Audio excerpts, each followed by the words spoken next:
Video kali ini membahas tentang soal P3K teknis sesuai Surat Edaran Menpan RB tahun 2024, materinya mencakup poin-poin pada tabel tersebut. Silahkan simak videonya sampai selesai. Dan jangan lupa di like, share, dan subscribe, agar admin semangat mengupload video-video terbaru. Sekarang kita langsung ke pembahasan soalnya. Soal nomor 1. Seorang pegawai menerima permintaan peminjaman proyektor untuk digunakan dalam rapat. Apa langkah pertama yang harus dilakukan untuk memenuhi permintaan tersebut sesuai prosedur? A. Langsung menyerahkan proyektor kepada peminjam. B. Meminta peminjam mengisi formulir permintaan atau peminjaman. C. Memastikan ketersediaan barang tanpa konfirmasi peminjaman. D. Menggunakan proyektor terlebih dahulu sebelum meminjamkan. E. Memberikan arahan penggunaan tanpa mencatat permintaan. Silahkan memilih jawaban yang sesuai.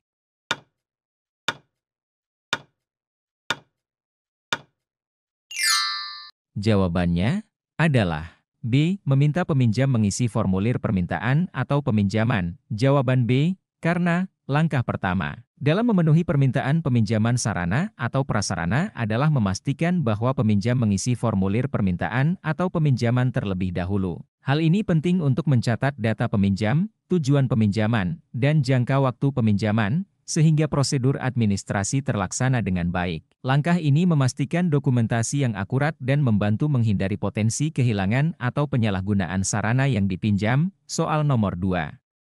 Prosedur standar peminjaman sarana dan prasarana di tempat kerja bertujuan untuk A. Menghindari penggunaan berulang oleh peminjam yang sama. B. Menyediakan layanan yang fleksibel tanpa aturan. C. Menjamin ketersediaan, keamanan, dan tanggung jawab penggunaan. D. Membatasi akses ke fasilitas kerja secara ketat. E. Mengurangi penggunaan sarana dan prasarana secara keseluruhan.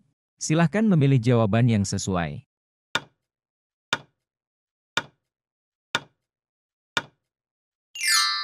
Jawabannya adalah C. Menjamin ketersediaan, keamanan, dan tanggung jawab penggunaan. Jawaban C. Karena prosedur standar peminjaman bertujuan untuk menjamin bahwa sarana dan prasarana digunakan dengan aman, bertanggung jawab, dan tersedia sesuai kebutuhan operasional. Dokumentasi yang tepat membantu memonitor siapa yang meminjam, kapan, dan untuk keperluan apa, sehingga meminimalkan risiko kerusakan atau kehilangan. Prosedur ini juga mendukung pengelolaan inventaris secara efisien dan memastikan fasilitas digunakan sesuai kebijakan organisasi. Soal nomor 3. Setelah peminjaman sarana dan prasarana selesai, langkah penting yang harus dilakukan oleh petugas layanan adalah A. Langsung mengizinkan peminjam menggunakan barang kembali. B. Memastikan barang yang dipinjam dalam kondisi baik dan lengkap. C. Menyimpan barang tanpa memeriksa kondisinya. D. Menghapus data peminjaman tanpa catatan tambahan. E. Membiarkan peminjam menyimpan barang untuk digunakan di lain waktu. Silahkan memilih jawaban yang sesuai.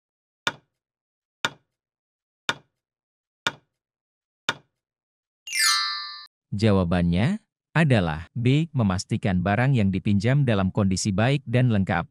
Jawaban B. Karena setelah peminjaman selesai, petugas layanan wajib memeriksa kondisi dan kelengkapan sarana atau prasarana yang dikembalikan. Hal ini untuk memastikan tidak ada kerusakan atau kehilangan selama masa peminjaman. Pemeriksaan yang teliti juga membantu menjaga kualitas fasilitas agar dapat digunakan oleh peminjam berikutnya. Dokumentasi pengembalian yang jelas memastikan bahwa tanggung jawab peminjam telah selesai. Soal nomor 4. Apa yang harus dilakukan jika barang yang dipinjam rusak ketika dikembalikan? A. Langsung melaporkan kepada atasan atau pihak terkait. B. Meminta peminjam mengganti barang dengan barang serupa. C. Membiarkan peminjam membawa barang kembali tanpa laporan. D. Menyelesaikan masalah tanpa dokumentasi apapun. E. Menghentikan layanan peminjaman barang tersebut secara permanen. Silahkan memilih jawaban yang sesuai.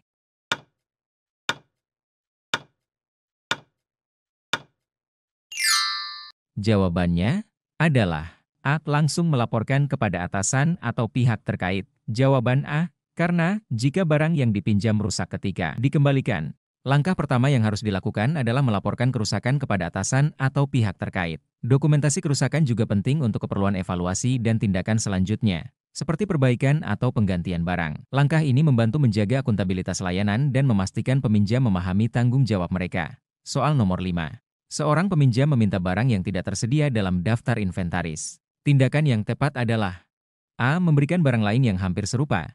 B. Menginformasikan ketidaktersediaan barang dan menawarkan alternatif. C. Mengabaikan permintaan dan melanjutkan tugas lain. D. Meminta peminjam menunggu tanpa kepastian waktu. E. Menyarankan peminjam mencari barang dari pihak luar. Silahkan memilih jawaban yang sesuai.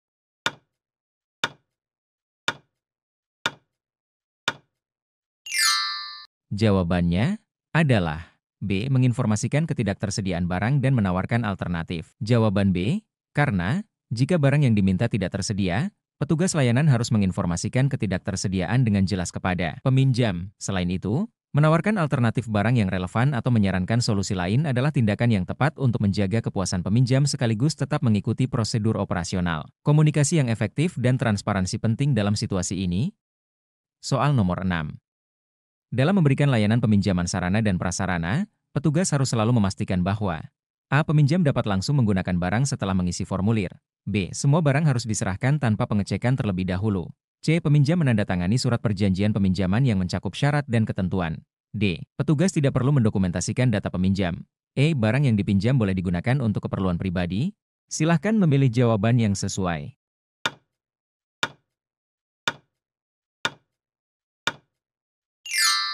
Jawabannya adalah C. Peminjam menandatangani surat perjanjian peminjaman yang mencakup syarat dan ketentuan.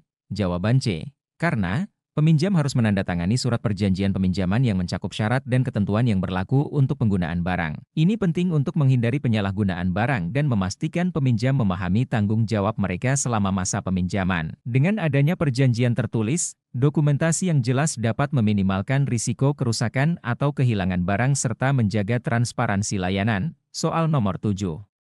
Ketika terjadi permintaan peminjaman yang mendesak dan barang yang diminta hanya tersedia dalam jumlah terbatas, langkah yang tepat adalah A. Memenuhi permintaan dengan mengabaikan prosedur yang ada. B. Memberikan prioritas kepada permintaan yang lebih mendesak sesuai urutan. C. Mengatakan kepada peminjam bahwa barang tidak tersedia dan tidak ada alternatif lain. D. Menunda peminjaman sampai barang tersedia. E. Menawarkan barang yang sama meskipun dalam kondisi rusak. Silahkan memilih jawaban yang sesuai.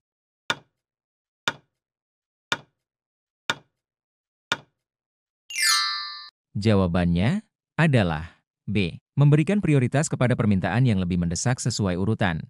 Jawaban B. Karena, dalam situasi terbatas, petugas harus memberikan prioritas sesuai dengan urgensi kebutuhan peminjam. Prosedur yang jelas harus tetap diikuti untuk menjaga sistem yang adil dan efisien. Memberikan prioritas berdasarkan kebutuhan mendesak dan urgensi membantu mengelola permintaan dengan lebih baik. Memastikan peminjam yang membutuhkan barang secara kritis dapat memanfaatkannya sesuai prosedur yang berlaku. Soal nomor 8.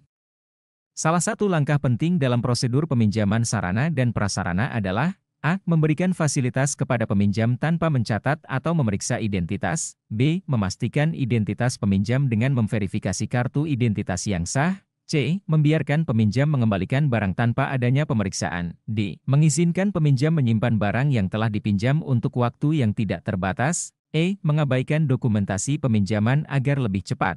Silahkan memilih jawaban yang sesuai.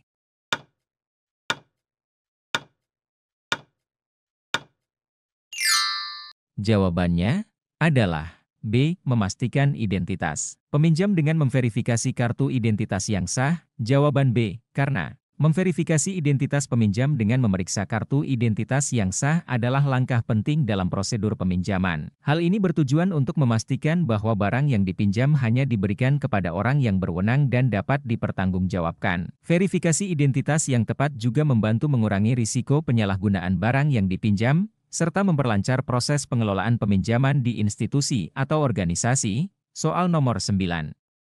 Apa yang harus dilakukan jika peminjam terlambat mengembalikan barang sesuai waktu yang disepakati? A. Membebaskan peminjam dari kewajiban mengembalikan barang. B. Menyelesaikan masalah tanpa mendokumentasikan keterlambatan. C. Memberikan peringatan dan mencatat keterlambatan dalam sistem. D. Mengizinkan peminjam untuk menggunakan barang lebih lama tanpa penalti. E. Langsung mengenakan denda tanpa pemberitahuan terlebih dahulu. Silahkan memilih jawaban yang sesuai.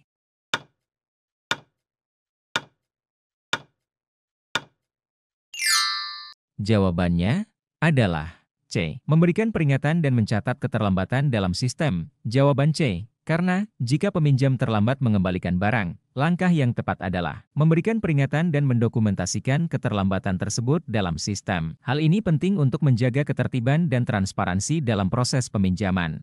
Pemberian peringatan memungkinkan peminjam memahami konsekuensi dari keterlambatan, sekaligus membantu petugas mengelola sarana dan prasarana dengan lebih baik. Soal nomor 10. Jika sarana atau prasarana yang dipinjam mengalami kerusakan kecil saat digunakan, tindakan pertama yang harus dilakukan adalah A. Meminta peminjam untuk segera mengganti barang dengan yang baru. B. Membiarkan kerusakan tidak dilaporkan dan melanjutkan peminjaman. C. Memperbaiki kerusakan tanpa melaporkannya. D. Melaporkan kerusakan kepada pihak terkait untuk mendapatkan keputusan. E. Mengabaikan kerusakan kecil jika barang masih bisa digunakan. Silahkan memilih jawaban yang sesuai.